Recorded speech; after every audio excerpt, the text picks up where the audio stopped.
Man, where do we start? I don't even know. Uh, as I say all the time, man, this is rarefied air. In my opinion, if he's not one of the strongest men in the U.S., he's definitely the strongest man coming out of Haiti. Um, at this point, I mean, we got some championships under our belt. Uh, International lifter, he's represented your United States. Um, I from Texas, by way of Haiti. I give you the man, the myth, the legend, Mr. Jonathan Avril. Thanks for joining me. Appreciate it. Yeah, hey, that intro was there. It was there. No, man, I like that.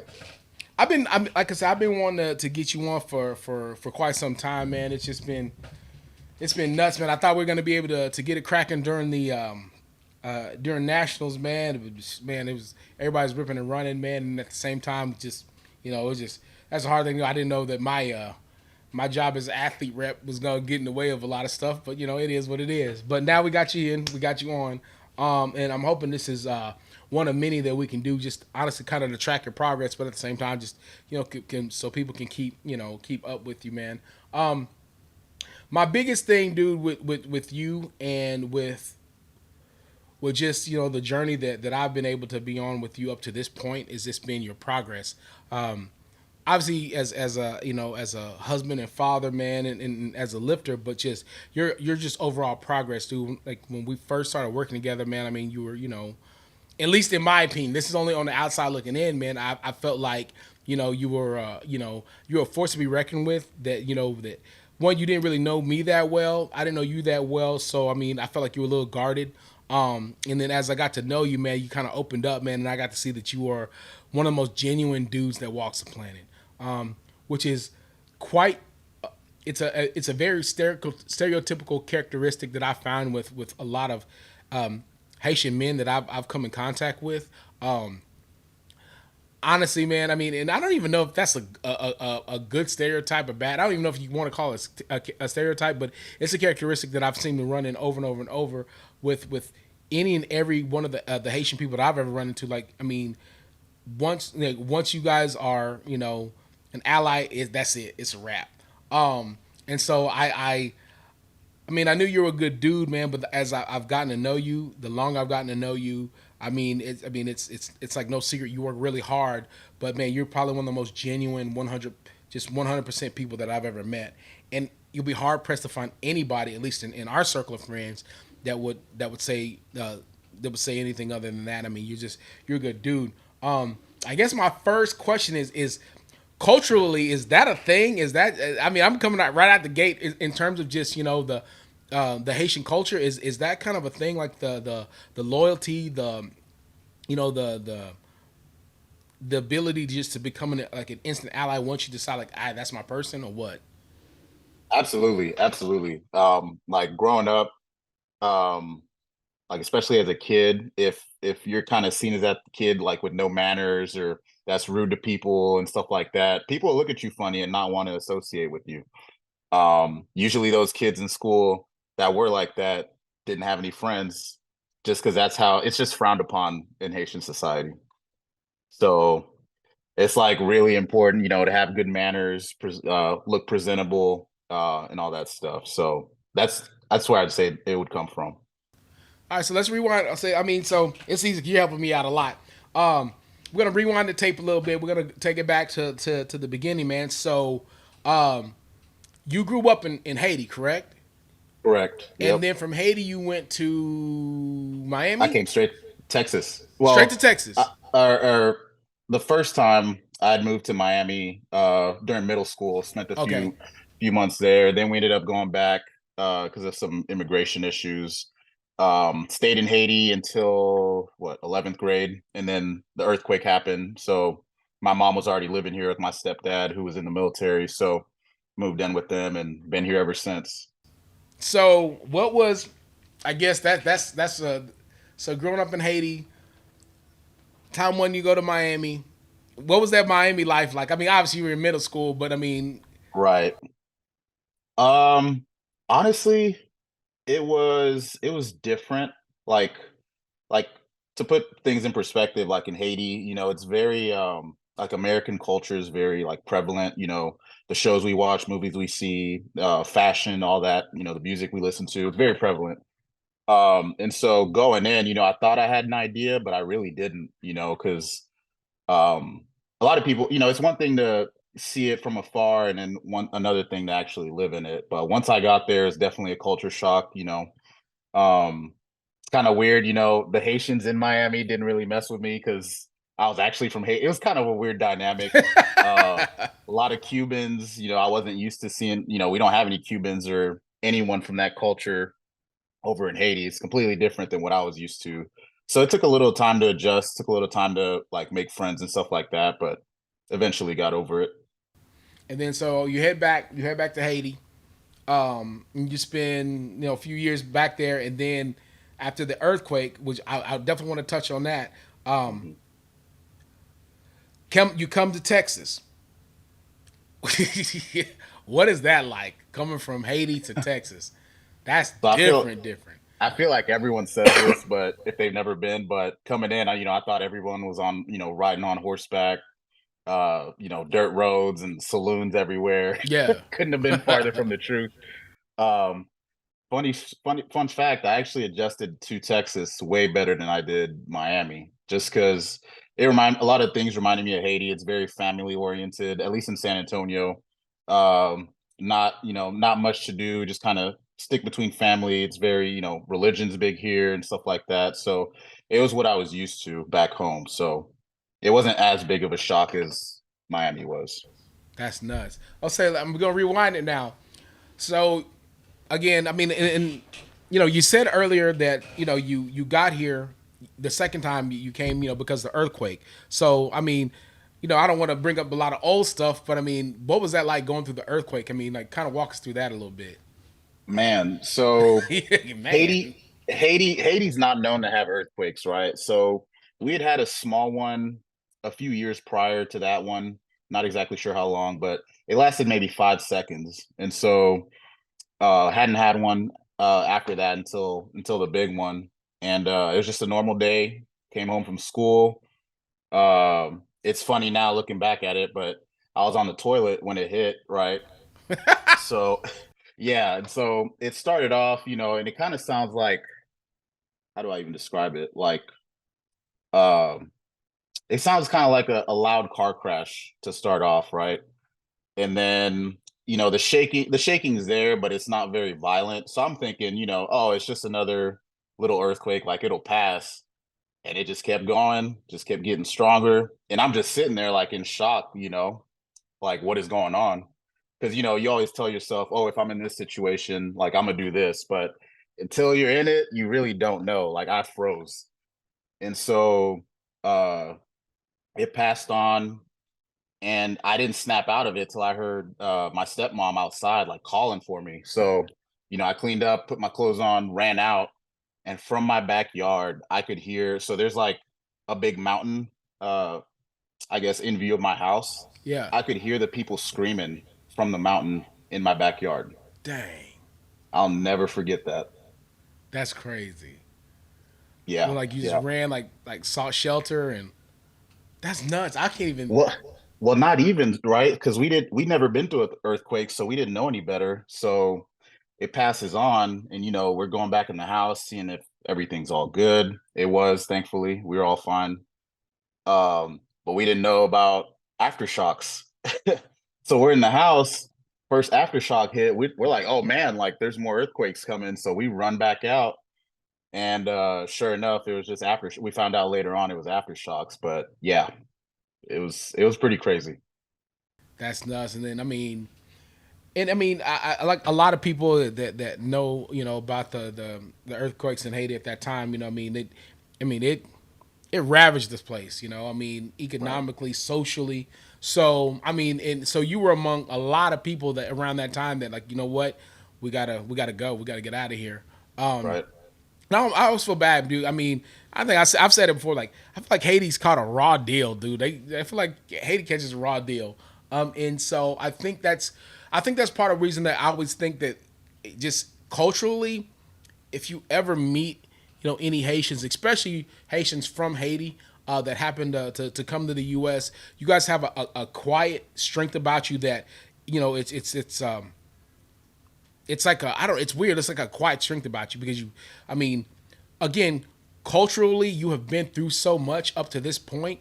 Within the last 20, 30 years, it's like, I mean, if you've been able to be productive, and in Haiti, and be able to find a way to get to the States and the same way, live a healthy, productive life. Like, you've had to go through a lot, and so to get up to this point, it's like, what, you could just, it's just weird, man. I mean, again, and it's not like I said, it's not like a thing that like, you can just pinpoint, but if you meet a person, and you have a chance to chat with them and hang out with them a little bit, and they walk off like, hey man, there's something different about that dude, something different about the girl. Oh yeah, they're Haitian, they're from Haiti. Oh, we're and it's like, oh, that's why. You know what I mean? And again, it's not necessarily something that you just can always pinpoint, but it's like you guys have a quiet strength about you. It's you're different, of course, because you've been through something most of us will never go through. Right. Which is it's crazy because I mean, it's no secret. I mean, Haiti's still going through stuff, and it's like you have this ever revolving door of like one event after another event after another event. I mean, but you'll be hard pressed up to this point at least to find any Haitian Haitian person that you'll run into that's ever gonna be an angry person that's ever gonna hold a grudge. Like, I mean, it's just happy, loving people with this quiet strength about them, man. So I mean, I think that was one of the things that kind of attracted me to you in terms of when I first started coaching, because you were just a solid dude. That was strong, didn't necessarily know your strength, but you were down for anything. You were down to try anything, I mean, and fast forward into present day, like you want to literally one of the strongest dudes in my stable, which is crazy. You know what I mean? Like, and it's weird because I'm not even hating. Like, you started off as one of the weakest. You know what I mean? Yeah. And Yeah. went from being one of the weakest to one of the strongest. To the point that I'm literally running experimental programming right now on on you in some respects. It's like, all right, how does this work on a big dude in terms of your jump? So I'm like, I tried to, even up to this point, I've tried to almost map and really take a lot of your data to see like the jumps and the spikes, and even the lows in your data. I'm like, all right, well, if this guy can do it, seeing his jump and almost, I think we're at this point we're over 65% in terms of strength gain total. Hmm. In the last like 3-4 years, like how can we replicate this, and modify this to where it can work for for other people. But the only thing is, not everyone has your build. Not everyone has your work ethic. So that's a I ain't gonna lie, dude. That's like a through the roof type thing. But again, they kind of throwing it back to like I said. I mean, it's for me. It's just it's kind of cool seeing your your progress. You know, and I do feel like your progress is a direct correlation of your attitude. Of like your that inner strength that I talked about previously that you bring to the table. When you're training, you know, not when you actually get the block. We don't even want to talk about that because I just be sending some crazy stuff. But like when you're training and when you're doing all that, I guess I say when I first got you versus now, has there been any difference in terms of your your attitude toward your training, like the way you approach your training? Um, Probably the main thing is training with more intent. In the past, probably had a lot of sessions where I just go in, punch the clock, do whatever.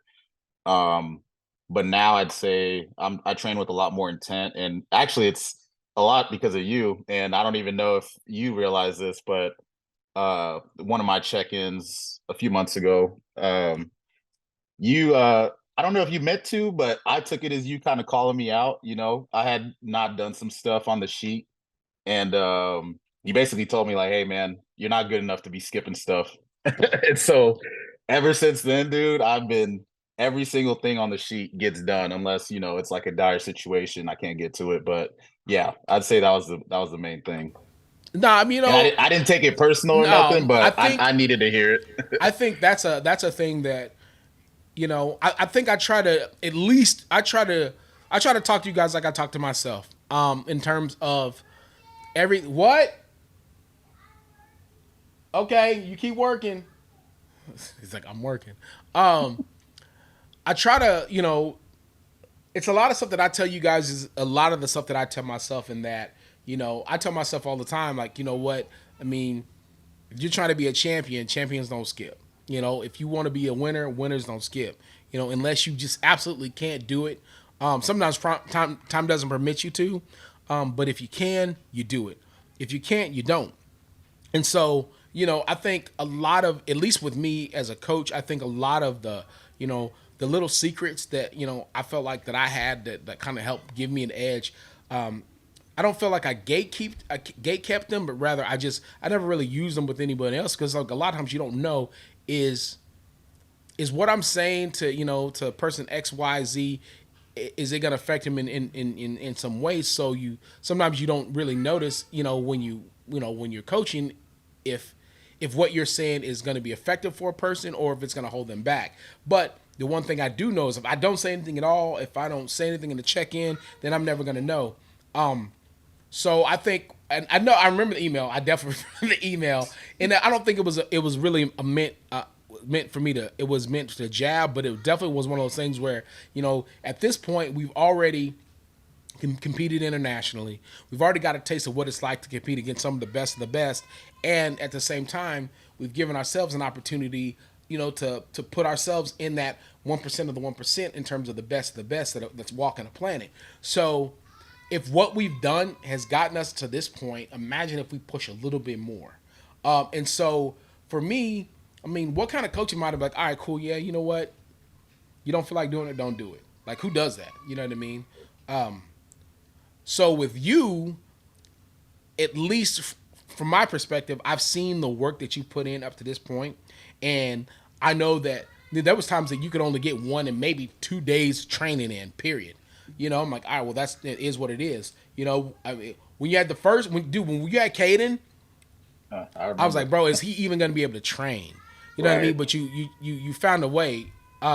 So I was like, well, I know that when he has time, he does what he can. But then I also know that I remember that look on your face, and I remember the feeling I felt when we left NAPF. I'm like, I never want him to be in that position again.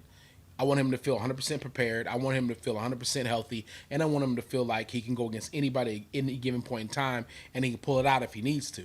And you're beat up already going into NAPFs already. So I mean, I knew we weren't gonna have the greatest of meets, but I also felt like you were strong enough that you could still pull it out if you needed to. And you almost did. Just a little too beat up, and that's fine. But I also know that you know, okay, he pushed himself, but if I'm not pushing him on my end, I'm doing him a disservice. It has nothing to do with how much you pay me. It has nothing to do with how much you trust me. It has everything to do with me as a coach, making sure that I put my people in the best position possible to be the best version of themselves. And I felt like up to that point, I think I did a good job, but I wasn't doing a great job. And so and that's one of the things as a coach, like, all right, are you doing everything you can to put them in the best position?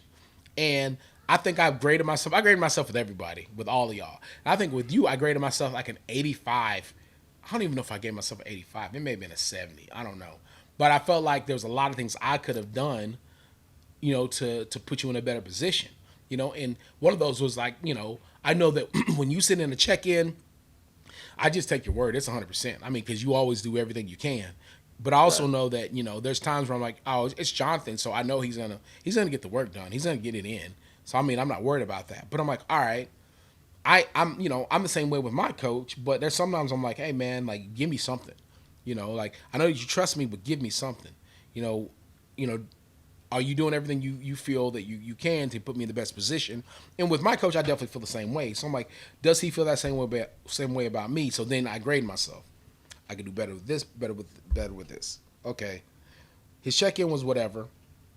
But and I'm usually like, all right, cool, that's cool. Well, let me know if you need anything. I'm like, nah, man, I don't know. Like, I want to put him in a better position. And plus, knowing the people that I know, and knowing the people that I knew that were gonna be trying to come up and come over to PA, I'm like, you know what, man, he's gonna have way more competition than he did last year. So let's start now on getting him ready and getting him right to be in the best position. So for me, that's the story. That's the story behind the email. But at the same time, I think it's also it also speaks to you being able to challenge yourself to be the best version of yourself.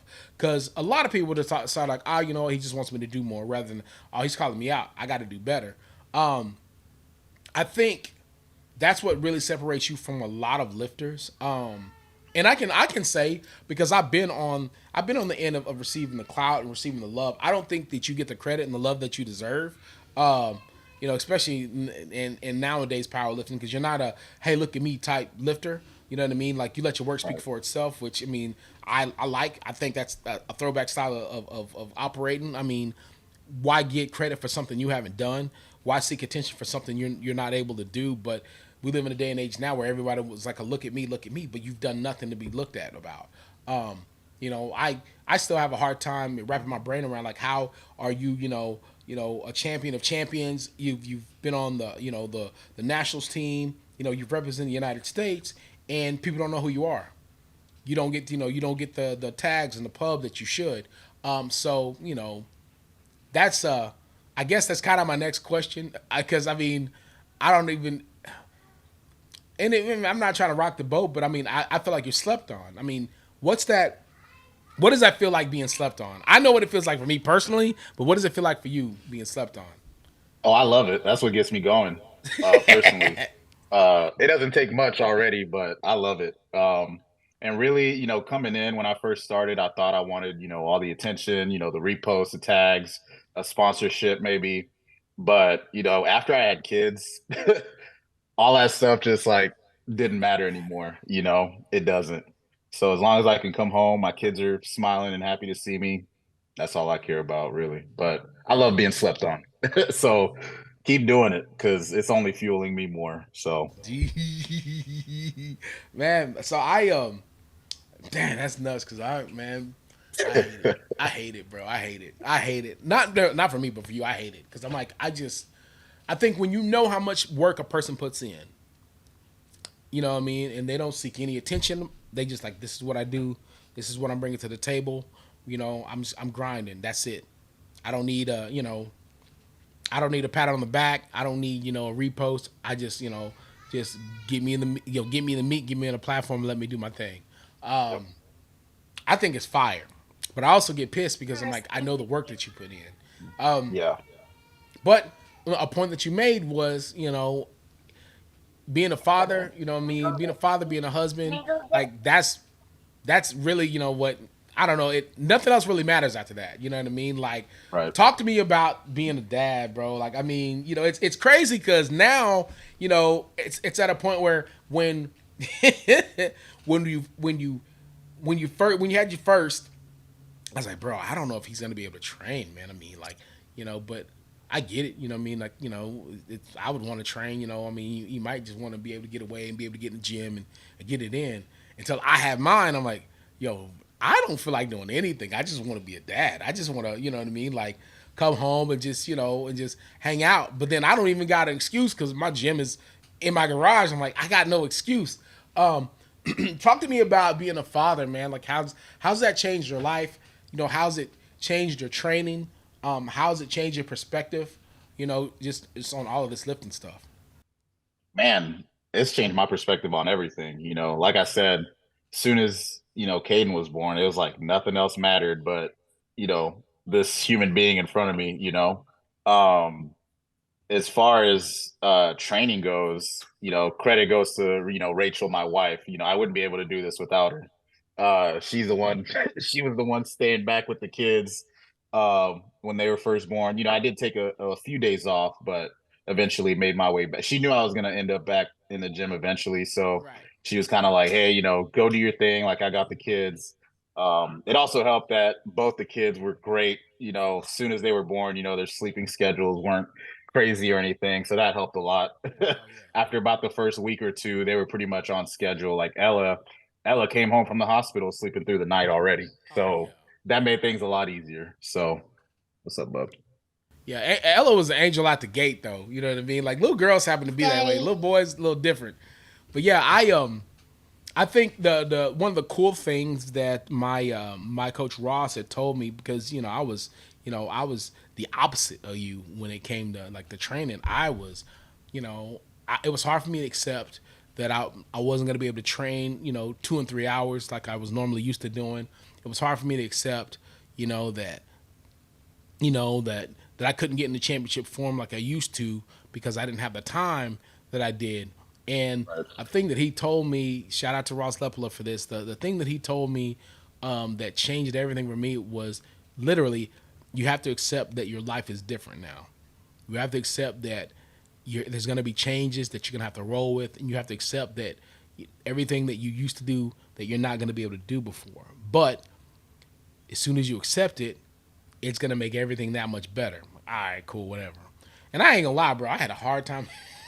Because I mean, for me, the gym was safe haven. It was my, it was my escape. It was my point of camaraderie. And you know, just kind of out of nowhere, I'm like, you know what? It wasn't that all that stuff didn't matter anymore. It was just like, all right, I have a different different priority. And so unless your friends have kids, unless unless they want to go to a playground or something, you're not really gonna see people. You ain't gonna be able to hang out. You don't want to be able to Right. do any of that stuff. So I accepted the fact that my life is gonna be Brother, completely different, turn it down, which please. actually helped me understand, in terms of my coaching, with you guys. You know what? Now I know what he was going through. I can, instead of giving this dude 3 and 4 days, let's go 2 and 3 days. You know what I Right. mean? Instead of going, hella volume, crazy long. Like, hey, you know what? I think that's when I started really, putting, limits on like how long y'all could be in the gym. Like, hey, man, you got an hour and a half. You can get this done in an hour and a half. Go home. Right. Because I mean, I saw how your life changed, but and until you're in it, you don't know. And then when I was in it, I'm like, oh wow, okay, now I get it. Yeah. And so now it's like it's almost you build everything around, you know, your people, which is weird because, like I said, I started doing it a lot more with my 35 plus lifters and like really trying to build around their lives. But a lot of that, I can attribute it to you, um, um, to Sean, to a lot of a number of the people on our team that started having kids. I'm like, you know what, man? Maybe I need to be smarter about how I program. Rather than having you guys do everything I need you to do, let's build around you guys so you can do stuff that you want to do and do the stuff that I need you to do, and kind of meld it together, man. And I started noticing everyone's numbers started jumping a lot faster. Because there's like a happy life. Your life is a little happier. You're Right. going into the gym with a little less stress because you're able to spend that family time. And I think, I try to work on being more. What's the word I'm looking for? More Flexible. understanding when it came to check-ins. Like, hey man, so kids have this, this, this. Oh yeah, okay, that's what's up. Go do what you got to do. And for me, I'm like, man, maybe that's a sign. Maybe I need to take my little one to go do something. I think that's been a real cool thing to watch with you is your evolution as a father has really really increased your productivity as a lifter. Because you were doing good numbers prior to being a dad, but dude, once you became a dad, I don't know if the dad string kicked in or you had a different perspective on things. I don't know what it was. You had a different purpose. I don't know, but like your numbers started getting stupid. When dad like kicked in. So I don't know, man. I guess that kind of leads me into my next question as far as like, your points of motivation. What are give me some of your points of motivation, man. So for those of the people that are listening, man, maybe they identify with them, maybe something you say resonates with them. But what are some of your points of motivation at this point? Um, Honestly, uh, there's a few, but I'd say the main ones are like you were talking about earlier. Haitians have a lot of quiet inner strength about them. Yeah, Well, I feel like I have a lot of that. absolutely. Especially after the earthquake happened. I kind of had this mindset of, well, I made it through that, it must be for a reason. So Right. I think about that day a lot, actually. So that's one thing that pushes me like, hey, you're doing this, why not go 100%, Absolutely. instead of half-assing it. So that's one. The second one being people sleeping on me. A lot of people don't think or didn't think I could even get to this point. Yeah. That that actually pushes me a lot because I'm petty. I'm petty, so Fueled by uh, petty. fueled by petty. And three, it's mostly internal. I when I started this, I always thought I'd be here. You know, maybe not certain numbers uh initially, but I definitely saw myself as being one of the best. I didn't see any other option, Right. to be honest. Even after the first meet, I totaled 14:55. You know, I was like, oh, I'm getting ready to go to nationals. You know, that that's just been always been my mindset. You know, I got into this not seeing failure as an option. I was always going to be at least good, at least top 10, maybe not a champion, but I'd at least be one of the best. So, One of the things I do want to talk to you about, man, is just yeah, I know we got some future plans coming up, and just with everything that that you've done up to this point, man. There's people that don't know the difference as far as lifting locally, lifting nationally, and lifting internationally. Um, for those the number out there that are going to be listening, man, could you just break it down for some people, like what those differences are as far as competing that local versus the national versus international? I know a lot of people say crowd, but I never really see the crowd either way. I try not to, I mute everything, but I'd say for me, the main difference was comfort. When you're competing locally, you know, your family and friends might be coming to see you. Right. You're in a familiar gym, you know the judges, you know the spotters and loaders, all that. Might even know some of the lifters. But when you get to nationals, you know, you walk in the warm up room, you know, Ray Williams is sitting right there, Mike Tashir is sitting in the other Yep. spot. It's just a different vibe, and you're like, oh, you know, like this is the real deal. Like I need to either show that I belong on this stage with these guys or phase out. And so to me, that's the main difference. It's just a different vibe. Like you feel like you're, you know, competing with the big dogs. Absolutely. And then when you hit the international stage, what's that like? Oh man, that was probably the most fun I've ever had. Not the meet didn't go the way I wanted it to, but you know, talking to all the lifters from different countries, you know, Belize was there, Jamaica, all the islands, especially me, you know, being from Haiti, I usually, Yeah.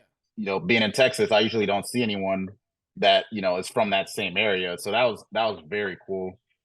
Probably the best part about that for me at least. And just getting to know everybody. So Yeah. for sure, that's probably my most fun meet to date. So Oh yeah, yeah. That was a good one. It was in a good spot. Um, I I think that was for me. It was cool watching you.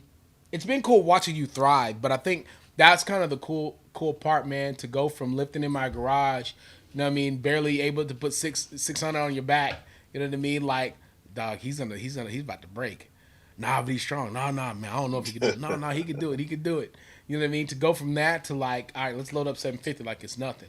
Um, to watch you lift locally, and at a super small meet to to go into nationals, man, and that especially that nationals, man. For me, I'm like this one, this is his first PA nationals, man. I want this to be special for him. I'm not lifting. I want to make sure you're good. I mean, you went out and you showed out. And we left. The cool thing, we left kilos out there, so that was cool for me seeing how many kilos we left out there. Hit 2K like it was nothing. That's probably the easiest 2K I've seen anybody hit. And then to earn that spot on the national team, and it is weird because like to be able to like it's just crazy because not a lot of people get a chance to even meet Ray Williams, and here you are on the same platform with one of the greatest that has ever done it. Two of them actually. And you're sharing the platform with like two of my heroes. That for me watching was like, yo, this dude, he's doing it. And when and again, a cool thing, and maybe maybe you don't know, is they knew when it's all said and done. I'm like, yeah, man, he's actually a Haitian citizen as well. Oh, he is. Man, we need to figure out a way to get Haiti to come. So I thought, you know, it's cool to watch you do your thing, but when you do your thing so well that they're like, hey, you know what? this dude should be representing Haiti as well. Like that was for me was like hell yeah, this dude he's cold. Um, I don't know, man. There's a lot of times that I'm able to be like proud of you guys, me because you all work really hard. But for me, that was my I've handled a ton of people internationally, but that was my first one of my own. This is my guy. Um, I don't know, man. I don't think people understand how much work it takes to get to that point, and how it's not given to you. How you have to work. They weren't down in the pit when it was 115, damn near 120. You know what I mean? Like chipping away, bro. Like we've been going at this for a long time. We've been going at this through COVID, through everything. And I think people sleep on you because one, they don't know the journey, but again, for me, that's why I think I get so pissed about it because I'm like, bro, you're not in the pit. I guarantee none of you guys are in your garage when it's 120, 120, 115, going at it, you know what I mean? Like damn near dying, you know what I mean? And getting back and hey, I'll see y'all tomorrow, and doing it again and doing it again and Yep. doing it again. Not for certain that we were even gonna have any meets coming up, when it was all said and done. I think that's for me. I think why I think I kind of push you and a few of the lifters so hard because I know the work you've put in. I don't know, man. I don't know that I've ever known anybody up to this point in my coaching career that's just like, all right, you give it to me, I'm gonna do it, no question, let's make it happen. Like, hey man, I need you to give me more. Okay, I'm gonna give you more. And I appreciate you for that. Because you and a couple others like you'll give me an opportunity as a coach to really kind of push the envelope because there's some stuff like, hey man, I don't know how this is gonna affect your body. I'm just collecting data on it. You're gonna be a guinea pig. I'm just letting you know. All right, cool. Give me some feedback. And there's some stuff I'm like, oh, this is gonna be a hit. And I think because of the track record and kind of knowing your body, a lot of times, I mean, it's through the roof. It's like better than I expected. Talk to me about some of your favorite. I can't even say your favorites, but like some of the stuff that you prefer doing that you feel like are they're the most effective in terms of helping you acquire the most strength. And um, honestly, the main thing for me over the years has been learning how to listen to my body. Yeah. Um, accessory wise, like I've always been in the gym even before powerlifting, so I enjoy any accessory really. Right. Any kind of machine, any kind of dumbbell, barbell work, I enjoy.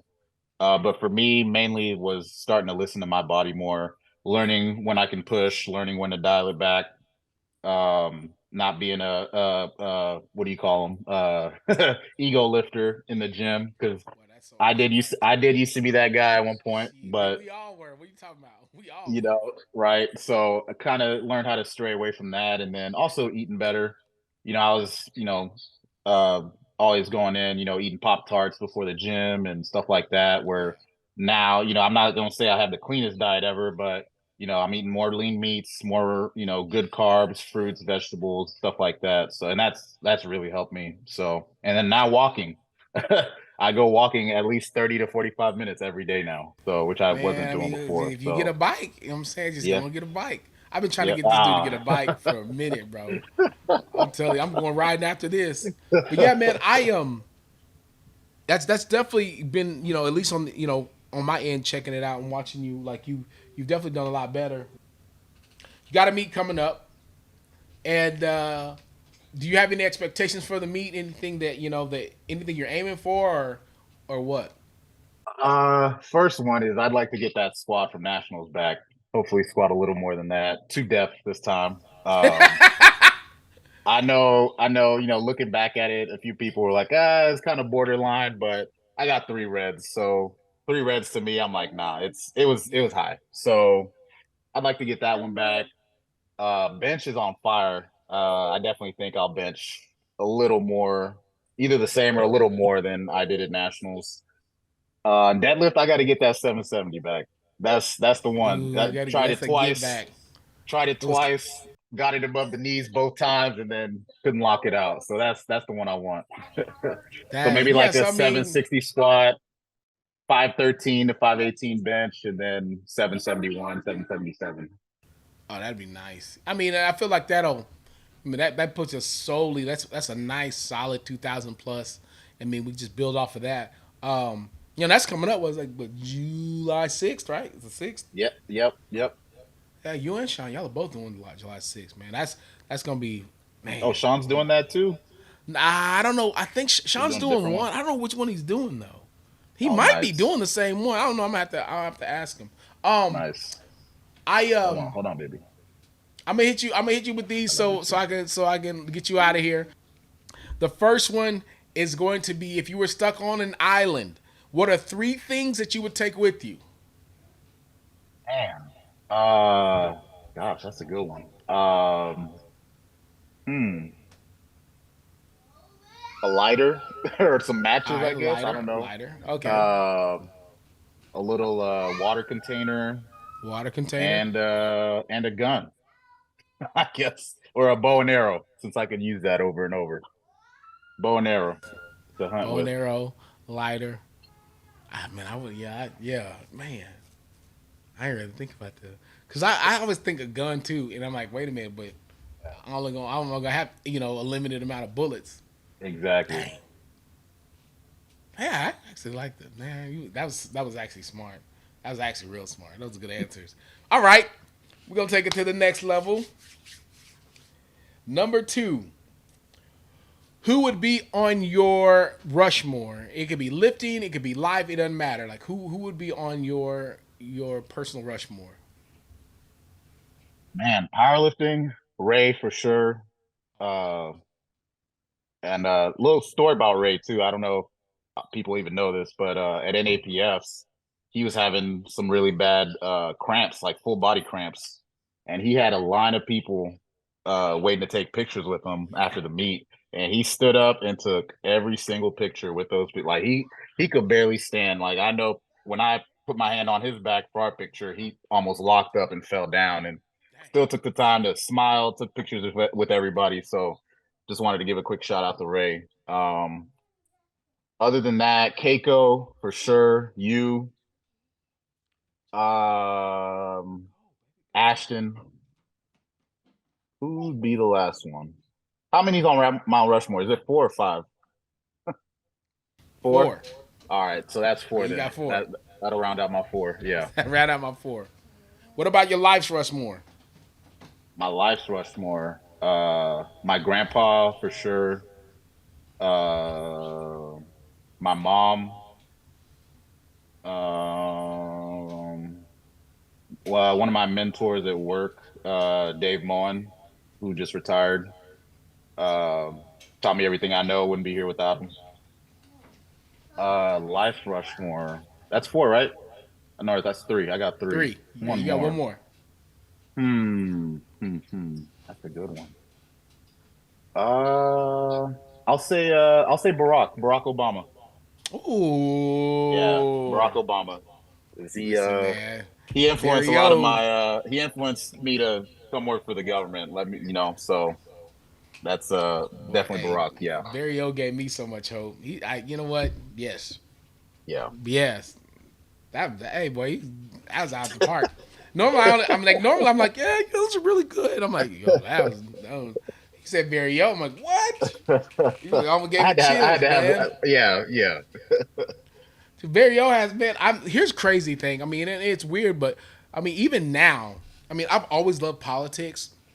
I've always loved politics, man. And I mean, that's a fun fact, I guess.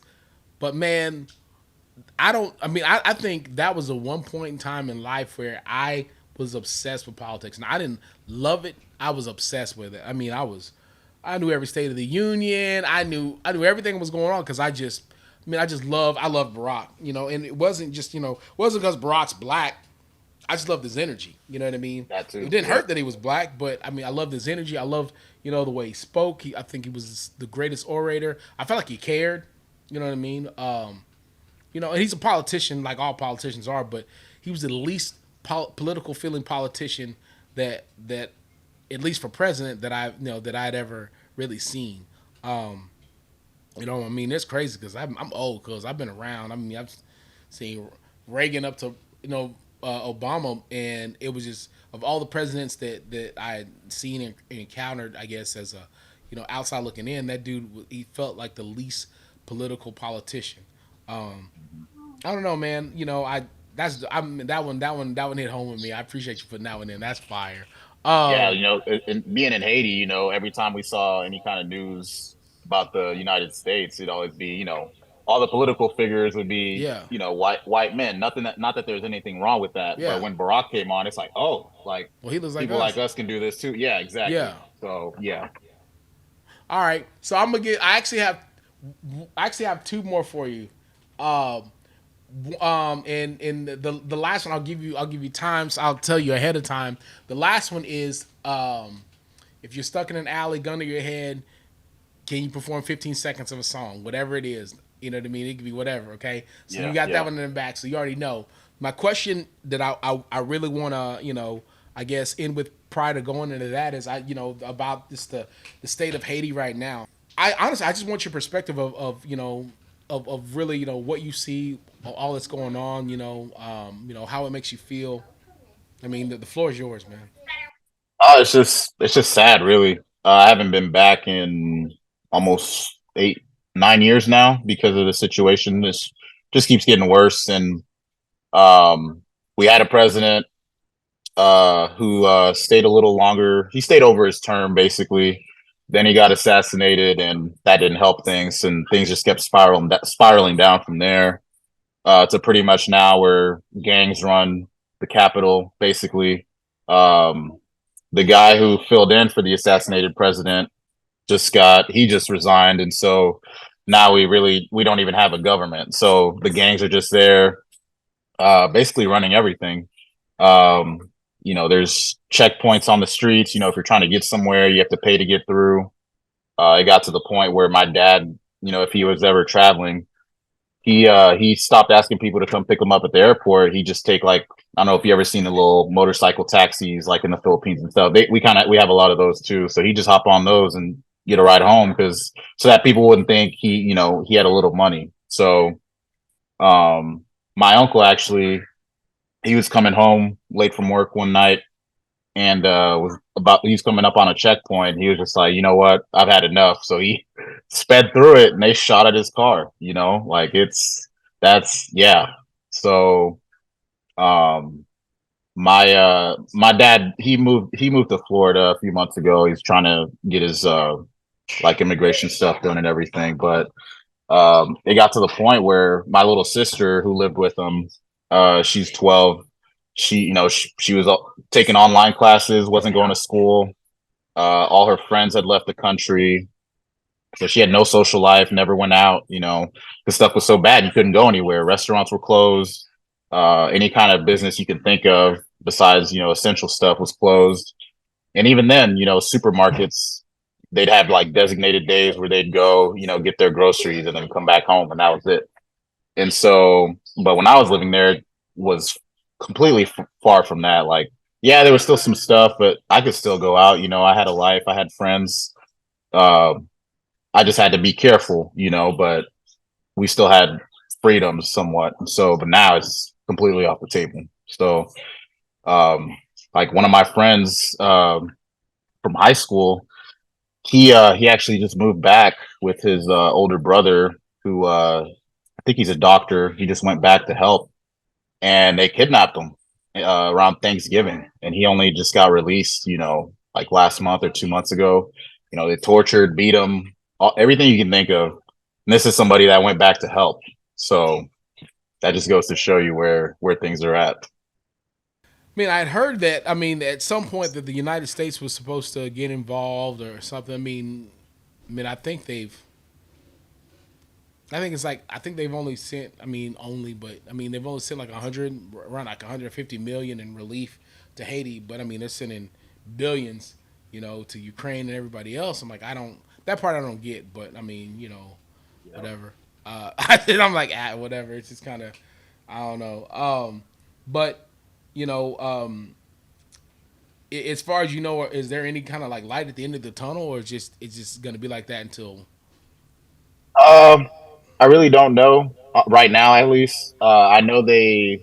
made some kind of deal with the government of Kenya to deploy some troops over there. They actually just touched down. I think they sent about a thousand troops Well, just to help fight the gangs. Because, like, for people who don't know, Haiti doesn't have a military. We just have a right. police force, and so um, and the police force, even then, they're very limited in what they can do. They don't make that much. They don't have the best benefits, so Right. um, a lot of them show up just because they care. They love their country. They want to help defend it, protect it, stuff like that. So, but as far as guns and ammo or any kind of artillery equipment, stuff like that, the gangs outmatch them in every category. Dang, Because man. they're getting their stuff illegally. They got rocket launchers, they got ARs, all that stuff. Whereas the police force might have a few shotguns, a few Yeah. pistols, and some batons. Yeah, I talked to a couple of my buddies that that and that they were under the impression. A couple of my military buddies, they were under the impression that the U.S. was had talked about um, sending troops and or special forces to Haiti at some point, but I don't know if that ever happened. Not that to my knowledge, it never happened. So I was like, maybe you know something I don't.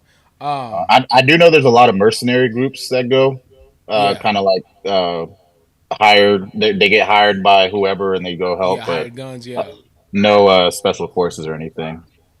jeez, yeah. Dang, that's nuts. I'm even heard, like over here online looking like, wow. I mean, no, that's nuts. That's nuts. Yeah, and my That grandparents is over nuts. there, aunts, uncles, cousins, they're living through that right now. And they just stuck there. That's Yeah, you just crazy. you just have to make do. And that's another thing about Haitians. Like, we go through so much. It's just like our attitude's like, well, the sun's still gonna shine again the next day, so just got to get back to work, make the best out of it. So Dang, man. yeah, yep, But it's insane, man. I'm like, I'm nah, that's just crazy, man. I mean, and I just you would think, with everything going on that that somebody like, hey, we got to help, we got to help, and when when we had all those, when we had like I don't know, it was I forget how many thousands of Haitian people down at the border, that were like trying to cross the border to get into Texas. Um, it's like everybody was going out of the way to make sure they didn't come in. I'm like, wait a minute, man. It's not like these people are, oh, you know what I mean? Like they're coming to destroy anything. Like they're trying to live. You know. I think that's been the for me. I guess knowing as many Haitian people as I do, and I guess realizing how good of people you are. You realize like, hey man, like what if you were in that position? I that's been my thing here lately. Like, what if that were me in that position? You know what I mean? What if that were my my people? That what if that was like my relatives, my mom, my dad, my cousins? You know what I mean? That were just trying to find a better life. I think like I do with everything. I talk to my dad about it. He goes, "Baby, those are your people. Those are your cousins. Those are your aunts, your uncles. Like I'm like, yo." yeah, You're right. yeah, And the part that that people and again I didn't bring you on a soapbox, but for anybody that didn't know, I mean, I'm probably gonna give you a piece of world history that some people do know, some people don't. So Haiti was the first world's first black led republic and the first independent Caribbean state that threw off French colonialism in the early 19th century. Meaning they're the first set of slaves that fought back. They were the first slaves to revolt, the first enslaved revolution. Black slaves to actually revolt against their masters. That hadn't happened for it wouldn't happen for another what I don't know 100 plus years anywhere else. In I mean from that I mean obviously they became their own nation. So I mean it's a deep recent history of pride, you know what I mean, of strength, and of family, which is crazy to me that you wouldn't want that type of people to be a part of your nation in some form or fashion. I don't know, man. and again, maybe that's just me being me, but I mean, it's a very any Haitian that I know up to this point, you know, you know, either they're very religious or they're very family oriented. There's no in between. There's really no in between, and I just it's hard for me to wrap my brain around not wanting to give any and everybody an opportunity, for a chance at the freedoms that we have. Um, it's hard for me to wrap my brain around there being so many people in this world that want better for their lives, but for some reason they're gate kept and not allowed to do that. Regardless if you want them to do it according to your right way or wrong way, there's people that want to live a better life. This nation that we live in was founded off of people that wanted to have a better life. Um, so it's hard for me to I can't be judge and jury for anybody that wants a better life, that's willing to do whatever they can to have a better life. Um, Yeah.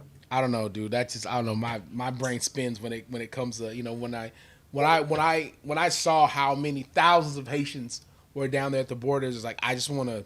I don't have anywhere else to go. Right. Like I don't want to die. Like And that that's that's what a crazy. lot of people don't understand. Like, especially I can speak for Haitians. A lot of us, most of us, don't want to leave, but we have Yeah, to because we have yeah, to live. And this is the next best or next closest country to us. So obviously, that's where exactly. people are going to try to move to. Yeah, And people are gonna try to go to even the next after they closest get, country. even after they get here, they don't want to be given anything. They just want a job. No, They just want exactly. a Just give me a job, chance to go on work. about their business, and leave it at that. That's So nuts, man. yeah, like I can tell you right now, it was never in my plan to live in the States, until the Yeah, earthquake happened. I was just gonna come to college here, get my degree, and go back. But things were right. so bad, I just ended up staying, had to make that decision. So, but yeah, like a lot of us don't want to leave. We love our country, love like Absolutely. you can ask any Haitian you know, how much they love their country, you'll get the same answer every time. So yeah. That's dope, dude. That is Even dope. even even with things being as bad as they are. Yeah, man. You still love the motherland. You still love home. Home is always gonna be home. Exactly. All right, I'll shut my mouth, man. I'll get out of your ear, dude. But so you already know the last question. You stuck in an alley, gun to your head. What song can you perform for 15 seconds? Got you. I got you. It's from the renowned street philosopher Future Hendrix, Oh, okay, okay, okay. March Madness. Hold on, All let me right, get it's it. all you go. It's all you. Whenever you're ready, you got it.